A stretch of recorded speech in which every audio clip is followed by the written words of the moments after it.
solving statement problems with the help of Venn diagrams. Friends, इस video में हम statement problems को with the help of Venn diagrams solve करेंगे। इससे पहले आपको वेन डायग्राम्स के कंसेप्ट क्लियर होने चाहिए। आप मेरी वेन डायग्राम्स वाली वीडियो चेक कर सकते हैं, जिसका लिंक मैंने डिस्क्रिप्शन में दिया है। So let's begin.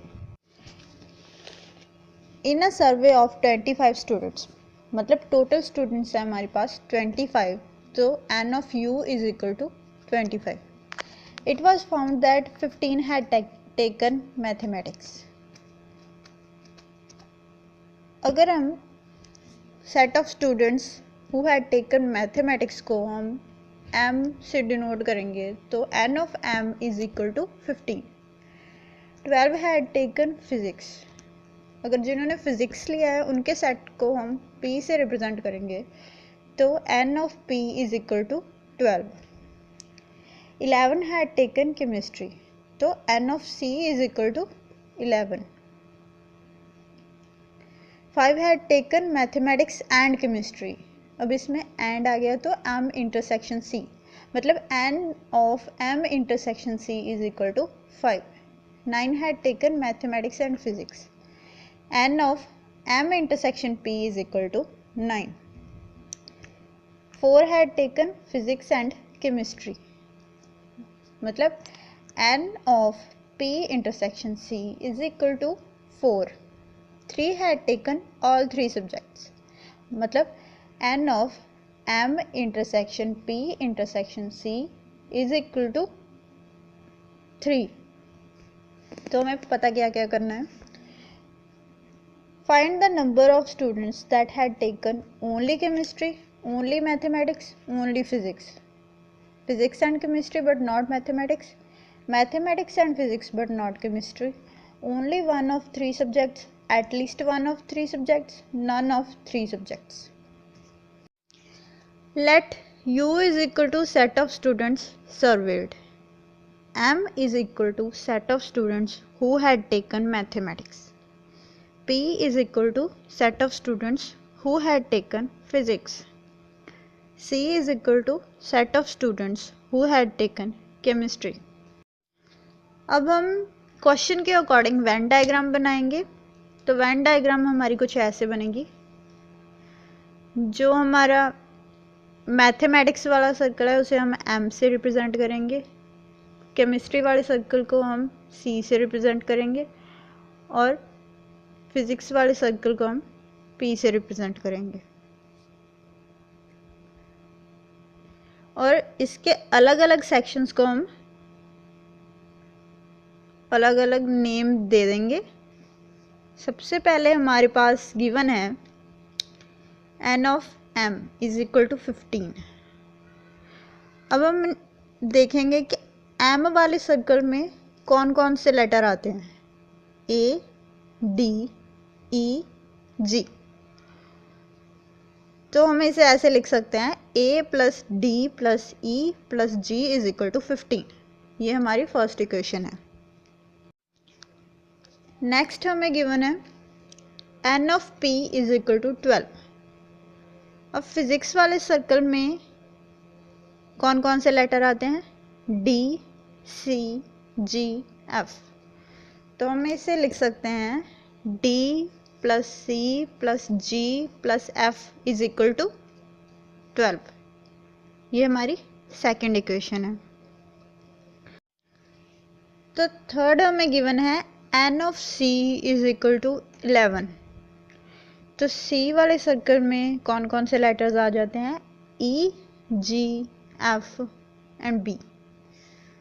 तो हम इसे ऐसे लिख सकते हैं E plus G plus F plus B is equal to 11।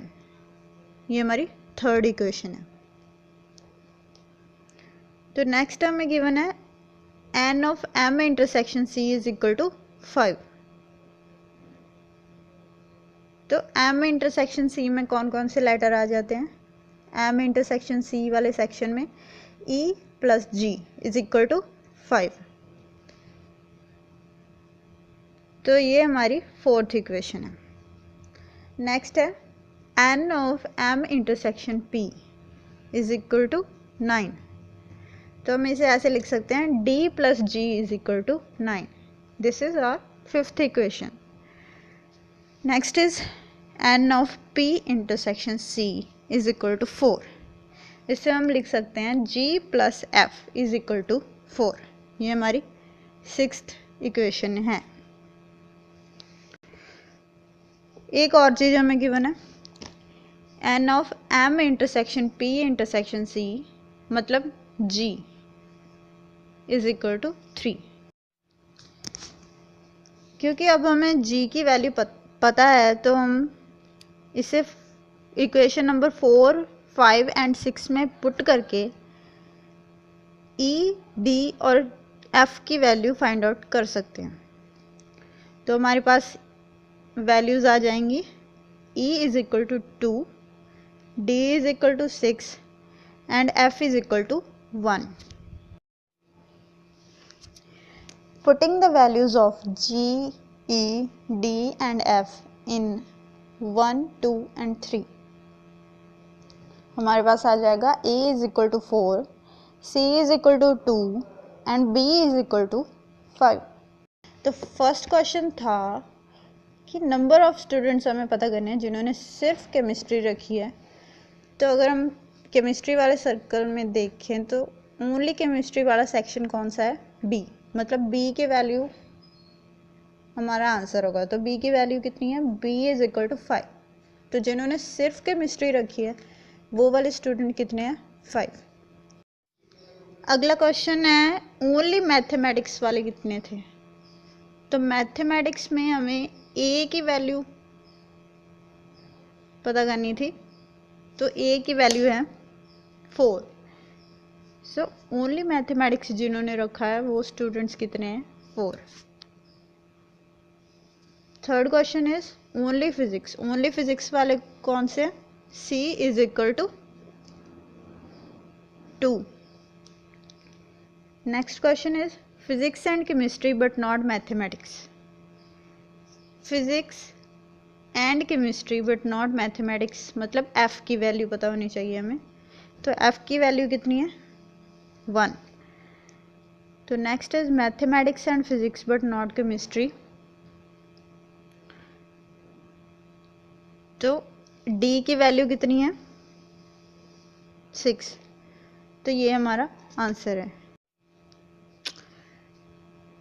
Next है only one of the subjects. जिन्होंने सिर्फ एक सब्जेक्ट रखा है तो हम क्या करेंगे? जिन्होंने सिर्फ मैथमेटिक्स रखा है वो है ए, जिन्होंने सिर्फ फिजिक्स रखा है वो सी, और जिन्होंने सिर्फ केमिस्ट्री रखा है बी। इनको टोटल कर देंगे तो हमारा आंसर आ जाएगा। तो A plus B plus C is equal to 11। तो हमारा आंसर आ जाएगा 11। Next is at least one of 3 subjects. तो एटलीस्ट वन ऑफ 3 में हमें सभी वैल्यूज़ को टोटल कर देना है। A plus B plus C plus D plus E plus F plus G. तो ये हमारा आ जाएगा 23। मतलब 23 वो स्टूडेंट्स हैं जिन्होंने कोई एक सब्जेक्ट तो रखा ही है। और next is none of 3 subjects.